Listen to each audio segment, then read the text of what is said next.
ಸೊಂಟ ಮುರ್ದು ಹಾಕಿ ಮಕ್ಕಳ ಆಗ್ದಿರೋ ಹಾಗೆ ಮಾಡೋಣ ಅಂದ್ಕೊಂಡ್ರೆ ಅವರಿಬ್ಬರನ್ನು ಹತ್ರ ಮಾಡಿ ಎನ್ಕರೇಜ್ ಮಾಡ್ದಂಗ ಆಗೋಯ್ತು. ಸಂಭಾವಿತ ಸರಳ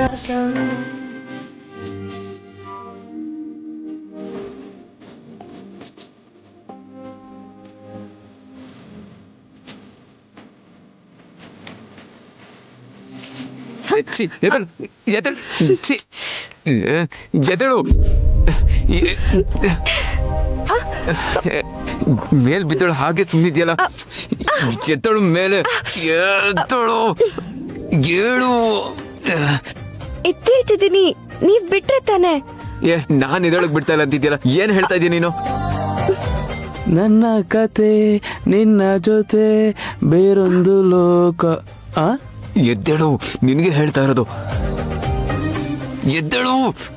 ಅಯ್ಯೋ ದೇವ್ರೇ, ನಾನೇನು ನೋಡ್ಲಿಲ್ಲ ಅಣ್ಣ, ನಾನೇನು ನೋಡ್ಲಿಲ್ಲ. ಏ ರಂಗ. ಅಯ್ಯೋ ಅಣ್ಣ, ನಾನೇನು ನೋಡಿಲ್ಲ ಅಣ್ಣ, ನಾನೇನು ನೋಡಿಲ್ಲ, ನಾನೇನು ನೋಡಿಲ್ಲ. ಏಳು ಅಂತ ಹೇಳ್ತಾ ಇದೀನಲ್ವಾ. ದೇವಾಂಶಣ್ಣ ಪರವಾಗಿಲ್ಲ, ನನ್ಗೆ ಅರ್ಥ ಆಗುತ್ತೆ ಈ ನೋವು. ದೊಡ್ಡ ಯಜಮಾನ್ರು ಮೊಮ್ಮಕ್ಳು ಬೇಕು ಅಂದ್ರು, ಅದನ್ನ ನೆರವೇರಿಸ್ಬೇಕು ಅಂತ ಹೊರಟಿದ್ದೀರಾ. ಏನಿದೆ ಏ ಅಣ್ಣ, ಮುಂದುವರ್ಸಿ.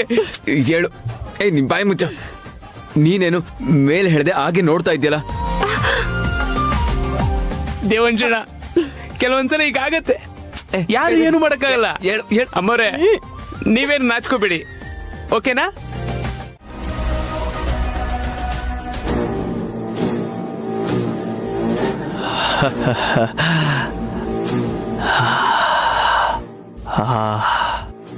ಏನು ತುಂಬಾ ರಿಲ್ಯಾಕ್ಸ್ ಆಗಿದೆಯಲ್ಲ. ಟೆನ್ಷನ್ ಮಾಡ್ಕೊಳ್ಳೋ ಅವಶ್ಯಕತೆನೇ ಇಲ್ಲ. ದೊಡ್ಡಪ್ಪ ಕಳ್ಳಂಗೆ ತಿಜೋರಿ ಕೀ ಕೊಟ್ಟಿದ್ದಾನೆ, ಇನ್ನನ್ಯಾರು ಹಿಡಿಯಲ್ಲ.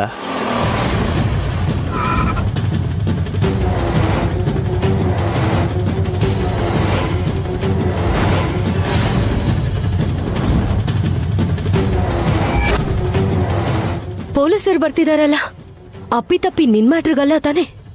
ಏಯ್, ನನ್ ವಿಷಯ ಅಂತ ಯಾಕೆ ಹೇಳ್ತೀಯ? ಈಗ ತಾನೇ ಎಲ್ಲ ಕ್ಲಿಯರ್ ಆಗಿದೆ. ಸರಿ, ನೋಡೋಣ ಬಾ.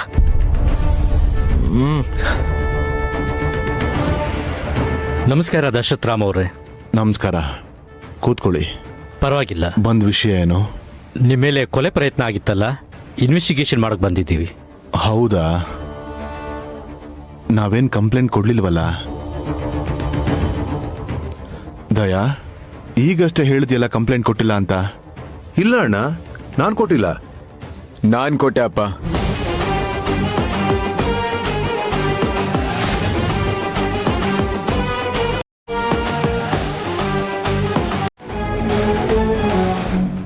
ಬನ್ನಿ ಇನ್ಸ್ಪೆಕ್ಟರ್.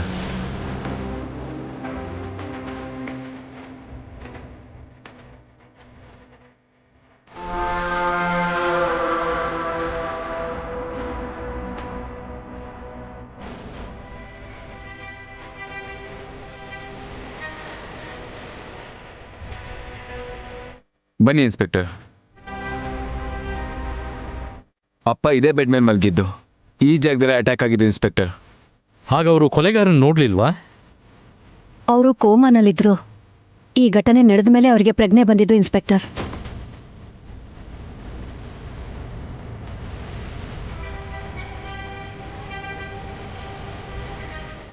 ನೀ ಚಾಕುಲ್ ಚುಚ್ಚಿದಿಕ್ಕೆ ಮಾವಂಗೆ ಪ್ರಜ್ಞೆ ಬಂದಿತ್ತು. ಆ ಚಾಕು ಸಿಕ್ಕಿದ್ರೆ ನೀ ಜೈಲಿಗೆ ಹೋಗ್ತೀಯ. ಆದ್ರೂ ಇವ್ರು ನಿನಗ್ ಶಿಕ್ಷೆ ಕೊಡ್ಸೋದಲ್ಲ. ನಿನ್ನಿಂದ ಅವ್ರಿಗಾಗಿರೋ ಉಪಕಾರಕ್ಕೆ ನಿನಗ್ ದೇವಸ್ಥಾನ ಕಟ್ಸೋದು ಕಡಿಮೆನೆ. ಸ್ವಲ್ಪ ಹೊತ್ತು ಸುಮ್ಮನಿರ್ತೀಯಾ? ಇವಾಗ್ಲೇ ಟೆನ್ಷನ್ಗೆ ತಲೆ ಕೆಡ್ತಾ ಇದೆ. ಅವ್ರು ನೋಡ್ಲಿಲ್ಲ, ಆದ್ರೆ ಚಾಕುಲ್ ಚುಚ್ಚಿಬಿಟ್ಟು ಹೋಗ್ತಾ ಇದ್ದಿದ್ ವ್ಯಕ್ತಿನ ನಮ್ ವಾಲಿ ನೋಡಿದ್ನಂತೆ. ಹೇಳು.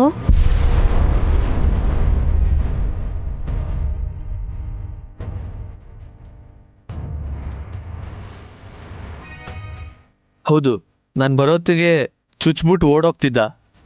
ಹಿಡಿಯೋದಿಕ್ ಟ್ರೈ ಮಾಡಿದೆ, ಆದ್ರೆ ಸಿಗ್ಲಿಲ್ಲ. ಮಾಸ್ಕ್ ಹಾಕಿದ್ದಕ್ಕೆ ಮುಖನೂ ಕಾಣಿಸ್ಲಿಲ್ಲ.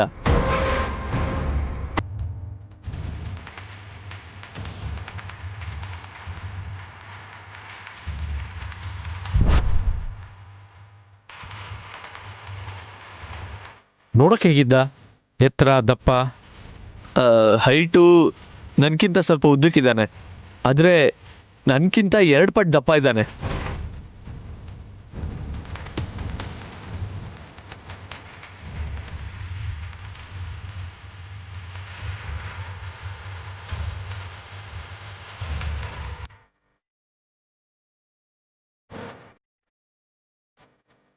ನಿನ್ ಮೇಲ್ ಸ್ವಲ್ಪನೂ ಡೌಟ್ ಬರ್ದೇ ಇರೋ ಹಾಗೆ ಹೆಂಗ್ ಕತೆ ಕಟ್ತಿದ್ಯಲ್ಲೋ. ಚಾಕುಲ್ ಚುಚ್ಚಿದ್ರಿ ಅಂತ ಹೇಳಿದ್ರಲ್ವಾ? ಕಾನ್ಸ್ಟೇಬಲ್ಸ್, ಮನೆ ಒಳಗೆ ಹೊರಗೆ ಎಲ್ಲ ಕಡೆ ಹುಡುಕಿ ಯಾವುದಾದ್ರೂ ಎವಿಡೆನ್ಸು ನಮಗೆ ಖಂಡಿತ ಸಿಗುತ್ತೆ. ಸರ್ಚ್.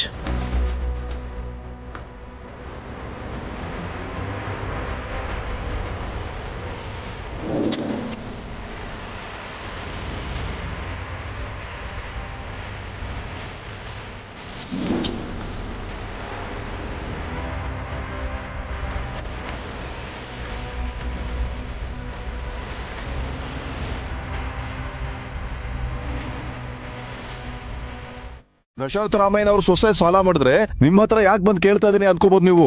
ಆದ್ರೆ 5 ಲಕ್ಷಕ್ಕೋಸ್ಕರ ಅವ್ರ ಮನೆ ಹತ್ರ ಹೋದ್ರೆ ಅವರಿಗೆ ಅವಮಾನ ಮಾಡ್ದ ಹಾಗೆ. ಅದಕ್ಕೆ ನಿಮ್ಮ ಹತ್ರ ಬಂದೆ. ಹೌದಪ್ಪ, ಆ ಮನೆಗೆ 5 ಲಕ್ಷ ಕಮ್ಮಿನೇ, ಆದ್ರೆ ನಮ್ಮನೆಗೆ ಜಾಸ್ತಿ. ನಿಮ್ ಹತ್ರ ಬಂದು ಕೇಳ್ಬೇಕು ಅಂತಲ್ಲಮ್ಮ, ಹೇಳದ್ನಲ್ಲ.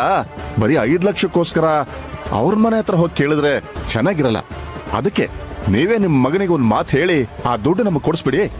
ನಾವ್ಯಾಕಪ್ಪ ಕೊಡ್ಬೇಕು? ಇಷ್ಟಕ್ಕೂ ನನ್ ಮೊಮ್ಮಗಳಿಗೆ ದುಡ್ಡು ಕೊಟ್ಟಿದ್ಯಾ ಅಂತ ಏನ್ ಸಾಕ್ಷಿ? ಸಾಕ್ಷಿ ಏನಮ್ಮ, ಅವಳು ನಿಮ್ಮ ಮೊಮ್ಮಗಳೇ. ಫೋನ್ ಮಾಡಿ ಮಾತಾಡೋಣ ಅಂದ್ರೆ ಮಾತಾಡೋದ ಇಲ್ಲ. ಒಂದ್ಸಲ ಕರೀರಿ ಅವ್ರನ್ನ, ಅವ್ರ ಹತ್ರನೇ ಹೇಳಿಸ್ತೀನಿ. ಮನೇಲಿ ಇಲ್ಲಪ್ಪ. ತುಂಬಾ ಚೆನ್ನಾಗಿದ್ಯಮ್ಮ. ಅವರು ಇಲ್ದೆ ಫೋನ್ ಕೂಡ ಎತ್ತದೆ. ನನ್ನ ಮಾತಿನ ಮೇಲೂ ನಂಬಿಕೆ ಇಲ್ಲ ಅಂದ್ರೆ, ಆದ್ರೆ ದುಡ್ಡನ್ ಕೊಡಿ, ಇಲ್ಲ ಅಂದ್ರೆ ಆ ಹುಡುಗಿನ ಕರೀರಿ. ಹೇಗೆ ವಸೂಲಿ ಮಾಡ್ಬೇಕು ಅಂತ ನನಗ್ ಗೊತ್ತು. ಯಾಕೆ ಮಾತಾಡ್ತಿಲ್ಲ ಜಾನಕಿ ಅಣ್ಣ? ನಿಮಗೂ ಯಾವ ಸಂಬಂಧ ಇಲ್ಲ ಅಂತೀರಾ? ಅದೇ ಮಾತು ಹೇಳ್ಬಿಡಿ. ಏನೋ ಮರ್ಯಾದೆ ಗೌರವಕ್ಕೋಸ್ಕರ ಸುಮ್ಮನೆ ಇದ್ದೀನಿ. ದೊಡ್ಡ ವಿಷಯ ಏನೂ ಅಲ್ಲ, ಅಲ್ಲಿಗೆ ಹೋಗಿ ಕೇಳ್ತೀನಿ. ನಿಂತ್ಕೊಳ್ಳಿ ಸೇಟು, ನೀವೆಲ್ಲೂ ಹೋಗೋ ಅವಶ್ಯಕತೆ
ಈ ತರ ಎಲ್ಲ ಹೇಳಕ್ ಬರ್ಬೇಡ. ಏನ್ರಿ ಈಗ ಅಷ್ಟೊಂದು ದುಡ್ಡನ್ನ ಎಲ್ಲಿಂದ ತರ್ತೀರಾ? ನನ್ನ ಪ್ರಾಣ ಒತ್ತೆ ಇಟ್ಟಾದ್ರೂ ತರ್ತೀನಿ. ಹೆತ್ತಿರೋ ತಪ್ಪಿಗೆ ಅನುಭವಿಸ್ಲೇಬೇಕಲ್ಲ. ಇದಕ್ಕೂ ಅದಕ್ಕೂ ಏನ್ ಸಂಬಂಧ?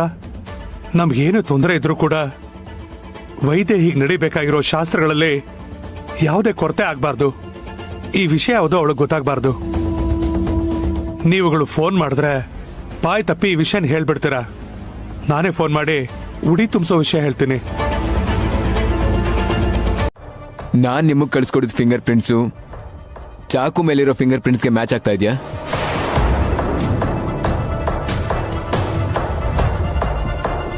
ನೀವಷ್ಟು ಪರ್ಟಿಕ್ಯುಲರ್ ಆಗಿ ಫಿಂಗರ್ ಪ್ರಿಂಟ್ಸ್ನ ಕಳಿಸ್ಕೊಟ್ಟಿದ್ದ ಕಾರಣಕ್ಕೆ ಆ ವ್ಯಕ್ತಿನೇ ಕೊಲೆ ಪ್ರಯತ್ನ ಮಾಡಿತನ್ನೋ ಅನುಮಾನದ ಮೇಲೆ 1-2 ಸಲ ಚೆಕ್ ಮಾಡಿ ನೋಡಿದೆ.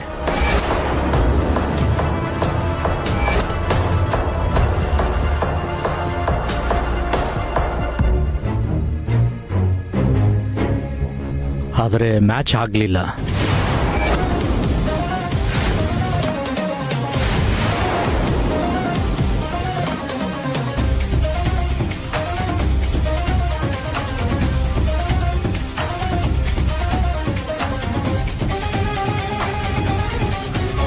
ಕರೆಕ್ಟಾಗಿ ನೋಡಿದ್ರಿ ಅಲ್ವಾ? ಹೇಳಿದ್ನಲ್ಲ ಸರ್, 2-3 ಸಲ ವೆರಿಫೈ ಮಾಡಿದೆ, ಮ್ಯಾಚೇ ಆಗಲಿಲ್ಲ.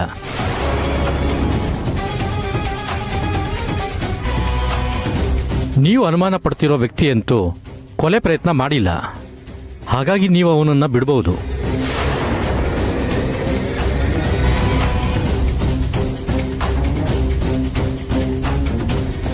Okay inspector. ಸರ್, ನೀವು ಟೆನ್ಷನ್ ಮಾಡ್ಕೊಳ್ಳೋ ಅವಶ್ಯಕತೆ ಇಲ್ಲ. ನಮ್ಮ ಹತ್ರ ಚಾಕು ಇದೆಯಲ್ಲ, ನಿಜವಾದ ಆರೋಪಿನ ಖಂಡಿತ ಹಿಡಿತೀವಿ. ಥ್ಯಾಂಕ್ಸ್ ಇನ್ಸ್ಪೆಕ್ಟರ್, ಇಡ್ತೀನಿ.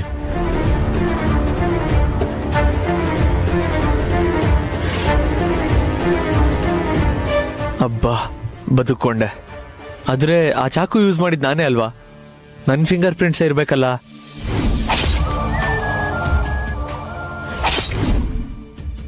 ಆದ್ರೆ ಮ್ಯಾಚ್ ಆಗಲ್ಲ ಅಂತಿದಾರಲ್ಲ, ಅಂದ್ರೆ ನಾನು ಯೂಸ್ ಮಾಡಿದ ಚಾಕು ಇವ್ರಿಗೆ ಸಿಕ್ಕಿದ ಚಾಕು ಬೇರೆ ಬೇರೆನಾ? ನನಗೇನು, ಚೆನ್ನಾಗೇ ಇದ್ದೀನಿ ಅಪ್ಪ. ಈ ಮನೆ ಬಗ್ಗೆ ನಿಮ್ಗೆ ಗೊತ್ತಿದೆ ಅಲ್ವಾ? ತವ್ರ ಮನೆಗೂ ಅತ್ತೆ ಮನೆಗೂ ವ್ಯತ್ಯಾಸನೇ ಗೊತ್ತಾಗ್ತಿಲ್ಲ. ಸಂತೋಷ ಆಗ್ತಿದೆ ಮಗಳೇ. ಅತ್ತೆ ಮನೆನೇ ತವ್ರ ಮನೆ ತರ ಇದ್ರೆ ಯಾವುದೇ ಹೆಣ್ಣು ಮಗಳಿಗೂ ಇದಕ್ಕಿಂತ ಇನ್ನೇನ್ ಬೇಕು ಹೇಳು? ಅಳಿಯಂದ್ರೆ ಹೇಗಿದ್ದಾರೆ? ಹಾ, ಚೆನ್ನಾಗಿದ್ದಾರೆ ಅಪ್ಪ. ಅಮ್ಮ ಹೇಗಿದ್ದಾರೆ? ಚೆನ್ನಾಗಿದ್ದಾಳಮ್ಮ. ಅಳಿಯಂದ್ರಿಗೊಂದ್ಸಲ ಫೋನ್ ಕೊಡು, ಮಾತಾಡ್ಬೇಕು. ಅವ್ರೇನೋ ಕೆಲಸ ಮಾಡ್ತಿದ್ದಾರೆ ಅಪ್ಪ. ವಿಷಯ ಏನು ಅಂತ ಹೇಳಿ. ಏನಿಲ್ಲಮ್ಮ, ಮದ್ವೆ ಆಗಿಷ್ಟು ದಿವಸ ಆದ್ರೂ ನಮ್ ಮನೇಲಿ ಯಾವ ಶಾಸ್ತ್ರನೂ ನಡೆದಿಲ್ಲ ಅಲ್ವೇನಮ್ಮ. ಉಡಿ ಕಟ್ಟಬೇಕು ಅಂತ ಅನ್ಕೊಂಡಿದೀನಿ. ನೀನು ಅಳಿಯಂದ್ರು ಬರ್ಬೇಕು. ಹಾಗೆ ಆಗ್ಲಿ ಅಪ್ಪ. ಯಾವಾಗ ಬರ್ಬೇಕು? ಅಳಿಯಂದ್ರ ಹತ್ರ ಮಾತಾಡು. ಅವ್ರಿಗೆ ಯಾವಾಗ ಬರಕ್ಕಾಗುತ್ತೋ ಆವಾಗ ಬನ್ನಿ. ಸರಿಯಪ್ಪ. ಅಪ್ಪ, ಹಾಗೆ ಅತ್ತೆಗೂ ಒಂದ್ ಮಾತು ಹೇಳ್ಬಿಡಿ. ಅಯ್ಯೋ, ನಿಮ್ ಅತ್ತೆಗೆ ಹೇಳ್ದೆ ನಾನು ಈ ಕೆಲಸ ಮಾಡ್ತೀನ? ಅಳಿಯಂದ್ರಿಗೆ ಯಾವಾಗ ಆಗುತ್ತೋ ಅವಾಗ ನೋಡು. ಆಯ್ತು ಅಪ್ಪ, ಈಗ್ಲೇ ತಿಳ್ಕೊಂಡು ನಿಮಗ್ ಫೋನ್ ಮಾಡ್ತೀನಿ. ಸರಿನಮ್ಮ. ಎಲ್ಲಿದ್ದಾರೆ ಇವರು?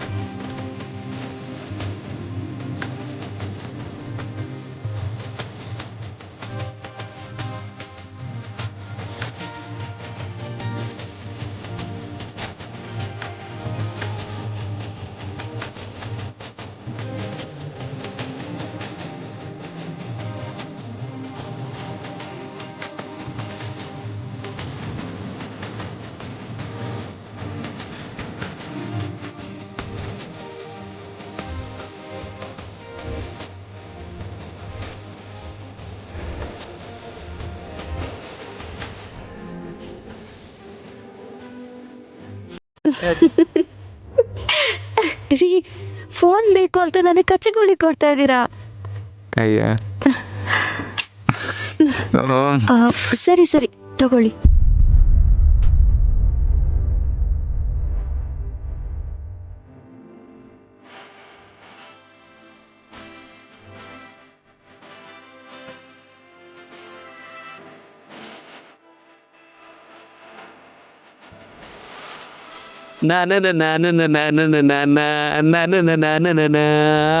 ಅಯ್ಯೋ ದೇವ್ರೇ, ನಾನೇನು ನೋಡ್ಲಿಲ್ಲ ಅಣ್ಣ, ನಾನೇನು ನೋಡ್ಲಿಲ್ಲ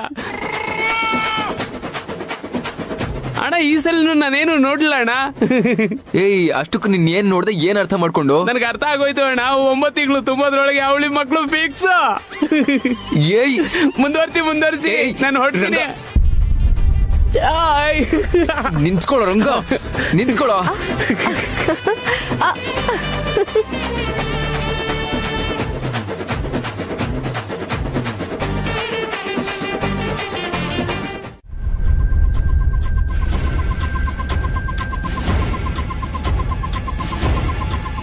ನೀನು ಬೇಜಾರ್ ಮಾಡ್ಕೋಬೇಡಮ್ಮ. ನಿನ್ ಜಾಗದಲ್ಲಿ ನನ್ ಮಗಳಿರ್ಬೇಕಿತ್ತು, ಆದ್ರೆ ಏನ್ ಮಾಡೋದು, ನಿನಗ್ ಯೋಗ ಇತ್ತು.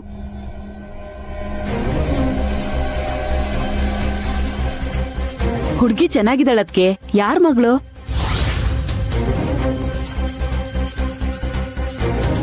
ಜಾನಕಿ ರಾಮಯ್ಯನವರು ಅಂತ ದೇವಸ್ಥಾನದಲ್ಲಿ ಇಒ ಕೆಲಸ ಮಾಡ್ತಿದ್ದಾರೆ.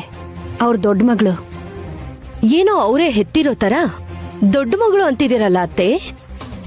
ಗೊಡಿಯಲ್ಲಿ ಸಿಕ್ಕಿದ್ದಕ್ಕೆ ಸಾಕಿದ್ರು ಅಂತ ಹೇಳಿ, ಅನಾಥೆ ಅನ್ನೋ ವಿಷಯನ್ ಹೇಳಿ.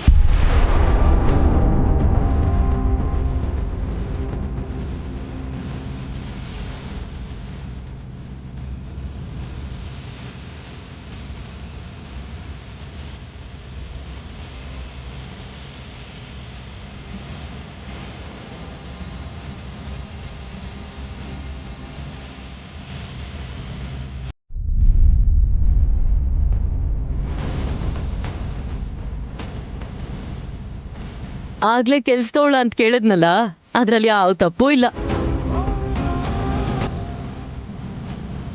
ರಾಜಮ್ಮ, ನಿನ್ ಮಗಳನ್ನ ಈ ಮನೆ ಸೊಸೆಯಾಗಿ ಮಾಡ್ಕೊಳ್ಳಿಲ್ಲ ಅಂತ ಹೇಳಿ ಬಾಯಿಗೆ ಬಂದ ಹಾಗೆ ಮಾತಾಡ್ಬೇಡ. ನನ್ ಬಾಯಿಗೆ ಬಂದಾಗ ಮಾತಾಡ್ತಿಲ್ಲ. ನಾನು ಇವಳನ್ನ ಕೆಲ್ಸದವಳ ಅಂತ ಕೇಳಿದ್ರಲ್ಲಿ ಯಾವ ತಪ್ಪು ಇಲ್ಲ ಅಂತ ಹೇಳ್ತಾ ಇದೀನಿ ಚಿಕ್ಕಮ್ಮ.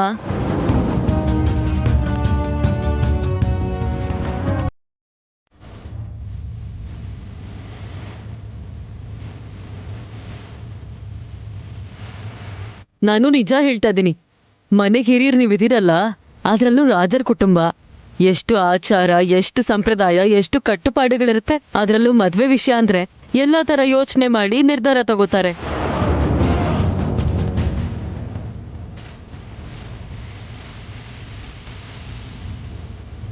ಕಡೆ ಪಕ್ಷ ತಂದೆ ತಾಯಿನೂ ಗೊತ್ತಿಲ್ದಿರೋಳ್ನ ಸೊಸೆ ಅಂತ ಹೇಗೆ ಒಪ್ಕೊಂಡ್ರಿ?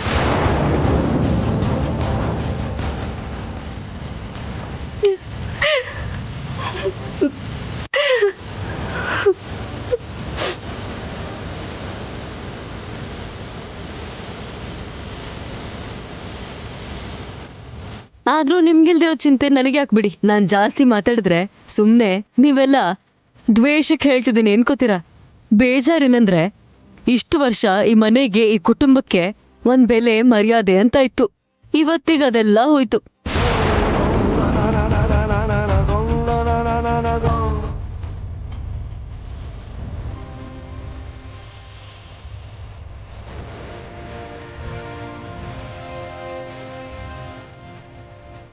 ಸರಿ ಕೌಸಲ್ಯ, ನಾನಿನ್ ಹೊರಡ್ತೀನಿ. ಮಗಳಿಗೆ ಮದ್ವೆ ಗೊತ್ತಾಗಿದೆ ಅನ್ನಲ್ಲ, ನಾಳಿದ್ದೆ ನಿಶ್ಚಿತಾರ್ಥ. ಖಂಡಿತ ಬರ್ಬೇಕು.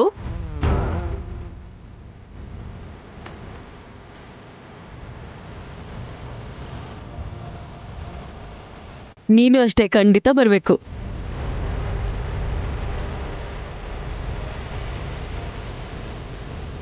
ನೀವು ಕುಲ ಗೋತ್ರ ಗೊತ್ತಿಲ್ದಿರೋರ್ನ ಮನೆಗೆ ಸೊಸೆ ಮಾಡ್ಕೋಬೋದೇನೋ, ಆದ್ರೆ ನಾವು ಫಂಕ್ಷನ್ಗೂ ಕರೆಯಲ್ಲ.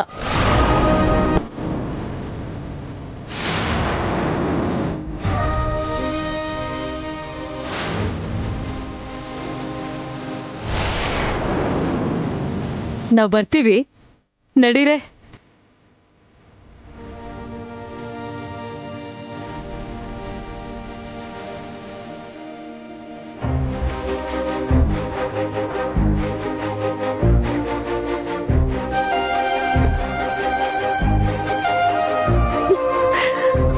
ಬೇಜಾರ್ ಮಾಡ್ಕೋಬೇಡಮ್ಮ, ಅವಳು ಮಾತೇ ಹಾಗೆ. ಯಾವಾಗ ಎಲ್ಲಿ ಏನ್ ಮಾತಾಡ್ಬೇಕು ಅಂತಾನೆ ಗೊತ್ತಿಲ್ಲ.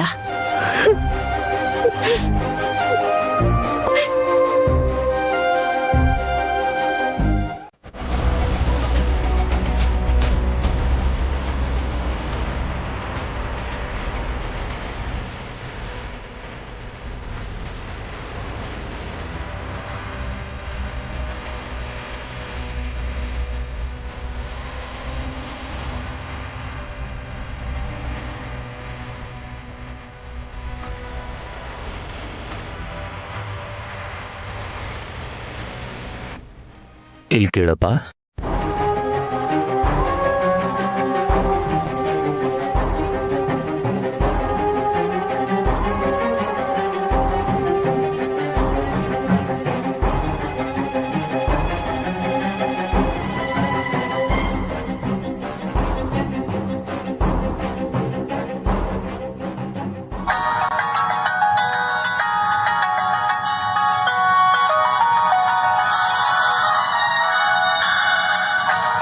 ದಶರಥ್ ರಾಮ್ ಅವರೇ, ಒಂದೇ ಒಂದು ನಿಮಿಷ. ಆಗ್ಲಿ.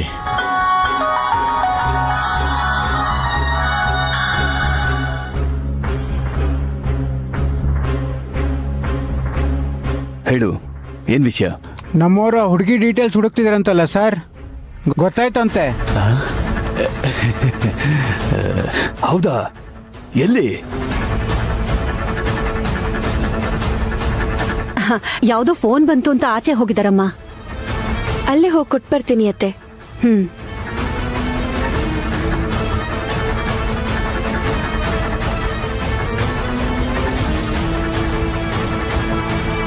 ಈಗ ಎಲ್ಲಿದ್ದಾಳೆ, ಏನ್ ಮಾಡ್ತಿದ್ದಾಳೆ, ಯಾರ ಮನೇಲಿದ್ದಾಳೆ, ಎಲ್ಲ ವಿಷಯನೂ ಕಲೆ ಹಾಕಿ. ಡೀಟೇಲ್ ಸಿಕ್ಕಿದೆ ಸರ್. ನಮ್ಮ ಹುಡುಗರು ಇವಾಗ ಅವ್ರ ಮನೆಗೆ ಹೋಗಿದ್ದಾರೆ. ಎಂತ ಪರಿಸ್ಥಿತಿలో ಆ ಹುಡುಗಿ ನಮಗ್ ಸಿಗಬೇಕು.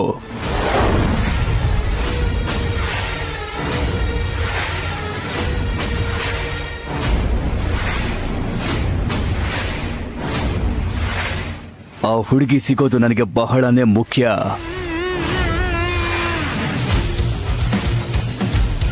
ಒಬ್ಬ ಅನಾಥ ಹುಡುಗಿನ ಹುಡುಕ್ಸ್ತಾ ಇದ್ದೀರಲ್ಲ ಸರ್, ಏನ್ ವಿಷಯ? ಅನಾಥೆ ಕಣೋ, ಆದ್ರೆ ಅವಳೇ ನನಗೆ ಅದೃಷ್ಟ.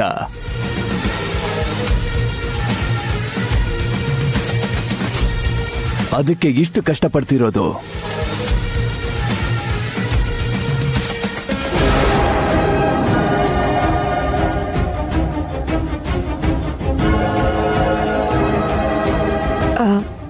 ಕಾಫಿ ತಗೊಳ್ಳಿ. ಹಲೋ, ನೀನು ಒಂದ್ ನಿಮಿಷ ಲೈನಲ್ಲೇ ಇರು. Okay sir.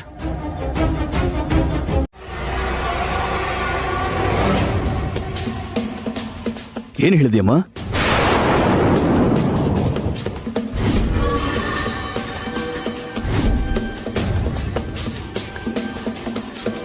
ನಿಮ್ ಬಗ್ಗೆ ಅಲ್ಲ ಸರ್. ನನಗಂದ್ರಿ ಅಂತಲ್ಲ, ಅವಳು ಯಾರಿಗೋ ಮಗಳಾಗ್ಬಿಡ್ತಾಳ, ಅನಾಥೆ ಅಂತ ಹೇಳಿದ್ರಲ್ಲ, ಯಾರ ಬಗ್ಗೆ ಹೇಳಿದ್ರಿ? ಅವ್ರಿಲ್ಲಿದಾರಾ? ಇಲ್ಲ, ಇಲ್ಲಿ ಯಾರು ಅನಾಥರಿಲ್ಲ ಸರ್. ಏನೋ ಅವ್ರ ಅಪ್ಪನ ಮೇಲೆ ಸಿಟ್ಟು ಬಂದು ಹೆತ್ ಮಗಳ ತರ ಅಲ್ಲ, ಅನಾಥೆ ತರ ನೋಡ್ತಾ ಇದಾರೆ ಅಂತ ಹೇಳಿದ್ಲು ಅಷ್ಟೇ. ಅಷ್ಟೇನಾ? ಅಷ್ಟಕ್ಕೂ ನನಗ್ ಬೇಕಾಗಿರೋ ಹುಡುಗಿ ಸಿಕ್ಕಿದಾಯ್ತಲ್ಲ, ಇಲ್ಲೆಲ್ಲೋ ಇದ್ದಾಳೆ ಅಂತ ಅನುಮಾನ ಯಾಕೆ ಪಡ್ಬೇಕು?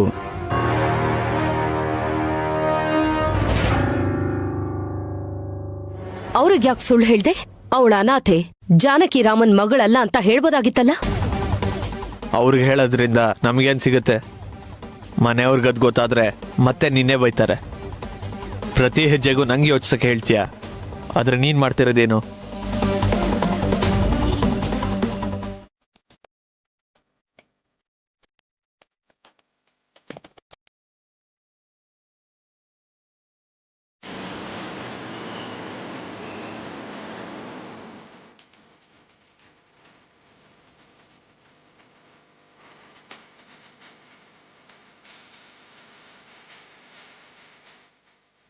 ಮುಂಚೆ ಎಲ್ಲ ನಾನು ಎಲ್ಲಿದ್ದೀನಿ ಅಂತ ನನಗೋಸ್ಕರನೇ ಹುಡ್ಕೊಂಡು ಬರ್ತಾ ಇದ್ರು.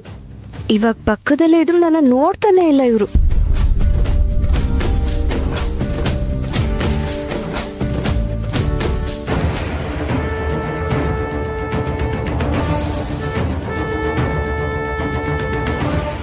ಇದೇನಿದು, ಇವರಿಬ್ರು ಹಾವು ಮುಂಗ್ಸಿ ತರ ಇದ್ದಾರೆ. ಇಬ್ರು ಏನು ಮಾತಾಡ್ತಾನೆ ಇಲ್ಲ.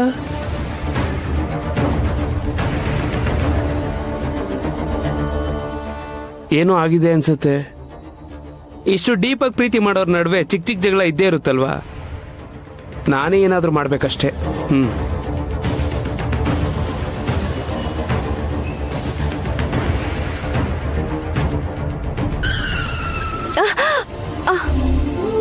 ಏಯ್, ಮೈ ಮೇಲೆ ಬೀಳ್ತಿಯಲ್ಲ, ಸುಮ್ ಕೂತ್ಕೊಳಕ್ಕಾಗಲ್ವಾ? ನಾನೇನ್ ಮಾಡ್ಲಿ? ಕಾರ್ ಹಾಗೆ ಎತ್ ಹಾಕಿದ್ರೆ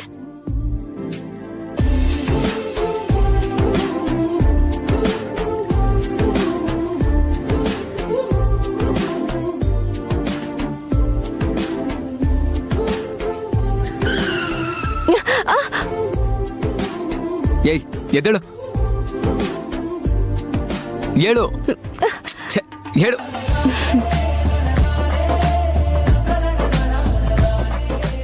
ಏಯ್ ರಂಗ, ಸರಿಯಾಗಿ ಡ್ರೈವ್ ಮಾಡೋ. ನಾನೇನ್ ಮಾಡ್ಲಿ ಅಣ್ಣ, ರೋಡ್ ಆಗಿದೆ.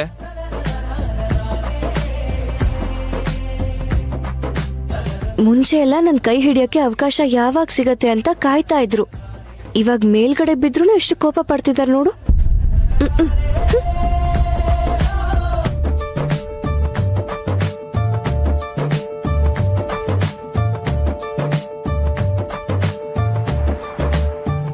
ಇದೇನಿದು, ಇವರಿಬ್ರು ಇನ್ನೂ ದೂರ ದೂರನೇ ಕೂತಿದಾರಲ್ಲ. ಓ, ಇದು ಹಿಂಗೆ ಬಿಟ್ರೆ ಸರಿ ಹೋಗಲ್ಲ.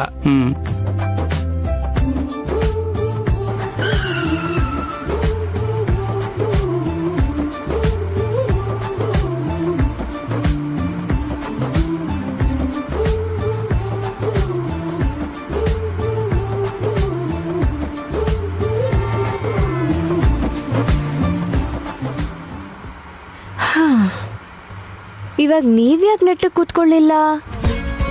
ನಾನೇನ್ ಮಾಡ್ಲಿ, ಕಾರ್ ಸಡನ್ ಆಗಿ ಲೆಫ್ಟ್ಗೆ ಹೋದ್ರೆ. ಏನು ಗೊತ್ತಾಗ್ತಿಲ್ಲ ಅಣ್ಣ, ಎಲ್ಲ ನೆಟ್ಕಿರೋ ಹಾಗೆ ಇದೆ. ಆದ್ರೆ ಯಾಕೆ ಆಫ್ ಆಯ್ತೋ ನನ್ಗೆ ಗೊತ್ತಾಗ್ತಿಲ್ಲ. ಅಯ್ಯಯ್ಯೋ, ಅಮ್ನೋರ್ ಹೇಳಿದ ದೇವಸ್ಥಾನ ಇಲ್ಲೇ ಇದೆ. ಓಂ ನಮ ಶಿವಾಯ, ಓಂ ನಮ ಶಿವಾಯ. ಅಮ್ಮೋರೆ, ನೀವ್ ಹೇಳಿದ ಈ ಗುಡಿ ಬಗ್ಗೆ ತಾನೆ?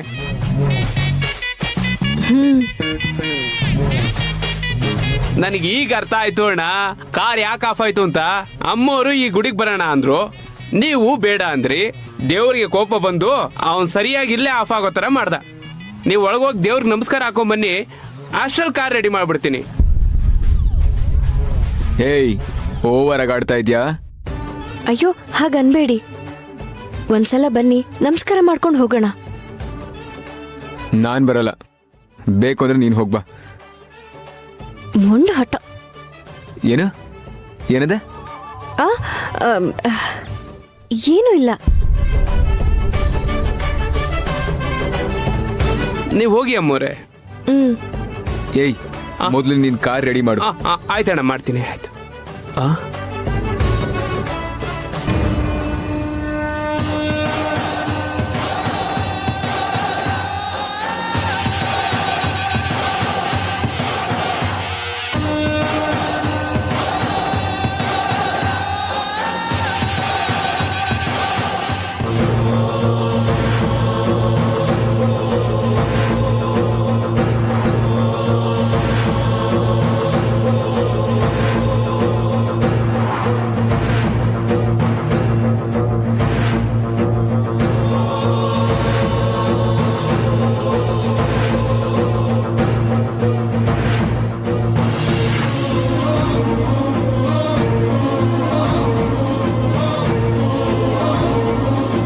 ಯಾವಾಗ ಹುಟ್ಟಿದ್ನೋ, ನನ್ನ ತಂದೆ ತಾಯಿ ಯಾರು, ಇದನ್ನೆಲ್ಲ ತಿಳ್ಕೋಬೇಕು ಅನ್ನೋ ಯೋಚನೆ ನನಗೆ ಯಾವತ್ತೂ ಬಂದಿಲ್ಲ ಸ್ವಾಮಿ.